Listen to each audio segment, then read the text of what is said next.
भीमसेन व्यास जी से कहने लगे कि हे पितामह, भ्राता युधिष्ठिर, माता कुंती, द्रौपदी, अर्जुन, नकुल और सहदेव आदि सब एकादशी का व्रत करने को कहते हैं, परंतु महाराज मैं उनसे कहता हूँ कि भाई मैं भगवान की शक्ति पूजा आदि तो कर सकता हूँ, दान भी दे सकता हूँ, परंतु भोजन के बिना नहीं रह सकता।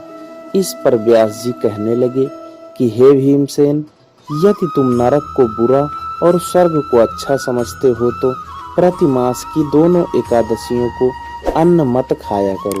भीम कहने लगे कि हे पितामह, मैं तो सबसे पहले ही कह चुका हूँ कि मैं भूख सहन नहीं कर सकता। यदि वर्ष भर में कोई एक ही व्रत हो तो वह मैं रख सकता हूँ, क्योंकि मेरे पेट में व्रक नामक अग्नि है, सो मैं भोजन किए बिना नहीं रह सकता।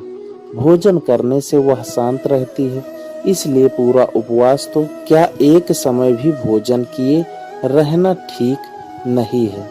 अतः आप मुझे कोई ऐसा व्रत बताइए जो वर्ष में केवल एक बार ही पड़े और मुझे स्वर्ग की प्राप्ति हो जाए।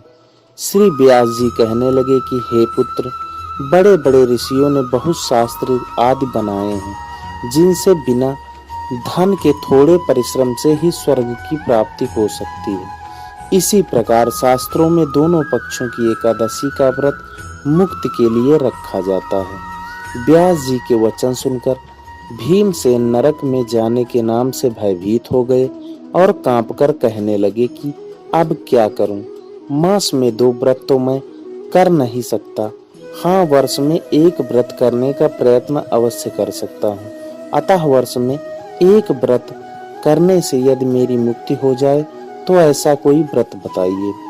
यह सुनकर व्यास जी ने कहने लगे, वृषभ और मिथुन की संक्रांति के बीच ज्येष्ठ माह के शुक्ल पक्ष की जो एकादशी आती है उसका नाम निर्जला है। तुम उस एकादशी का व्रत करो। इस एकादशी के व्रत में स्नान और आचमन के सिवा जल वर्जित है। आचमन में 6 मासे से अधिक जल नहीं होना चाहिए, अन्यथा यह मद्यपान के सदृश हो जाता है। इस दिन भोजन नहीं करना चाहिए, क्योंकि भोजन करने से व्रत नष्ट हो जाता है। यदि एकादशी को सूर्योदय से लेकर द्वादशी के सूर्योदय तक जल ग्रहण न करें तो उसे सारी एकादशियों के व्रत का फल प्राप्त होता है। द्वादशी को सूर्योदय से पहले उठकर स्नान आदि करके ब्राह्मणों का दान आदि देना चाहिए। इसके पश्चात भूखे और सत्पात्र ब्राह्मण को भोजन कराकर फिर आप भोजन कर लेना चाहिए।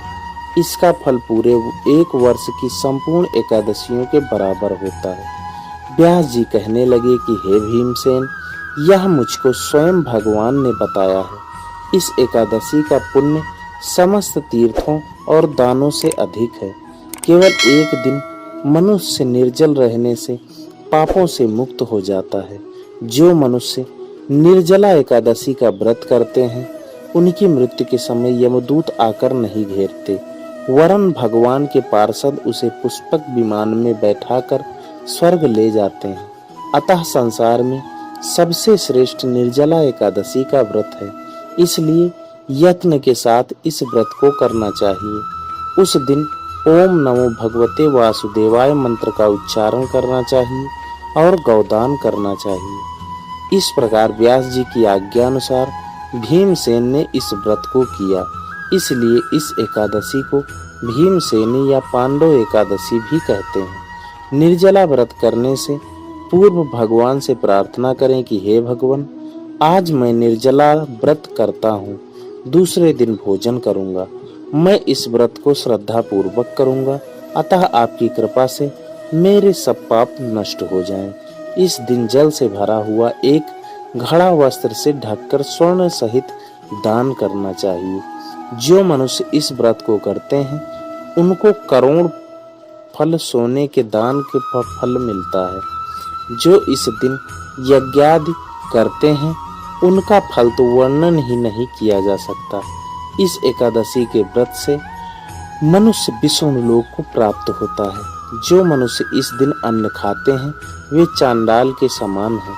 वे अंत में नरक में जाते हैं। जिसने निर्जला एकादशी का व्रत किया है वह चाहे ब्रह्म हत्यारा हो, मदपान करता हो, चोरी की हो या गुरु के साथ द्वेष किया हो, मगर इस व्रत के प्रभाव से स्वर्ग जाता है। हे कुंती पुत्र, जो पुरुष या स्त्री श्रद्धा पूर्वक इस व्रत को करते हैं उन्हें अग्रलिखित कर्म करने चाहिए। प्रथम भगवान का पूजन, फिर गौदान, ब्राह्मणों को मिष्ठान व दक्षिणा देनी चाहिए तथा जल से भरे कलश का दान अवश्य करना चाहिए। निर्जला के दिन अन्न, वस्त्र, उपाहन आदि का दान भी करना चाहिए। जो मनुष्य भक्ति पूर्वक इस कथा को पढ़ते या सुनते हैं उन्हें निश्चय ही स्वर्ग की प्राप्ति होती है। तो दोस्तों और मित्रों, आशा करता हूँ कि आज की कथा आपको पसंद आई होगी। चैनल पर नए हैं तो सब्सक्राइब करें, वीडियो को लाइक करें। मिलते हैं अगली वीडियो में, तब तक के लिए नमस्कार। जय श्री कृष्ण।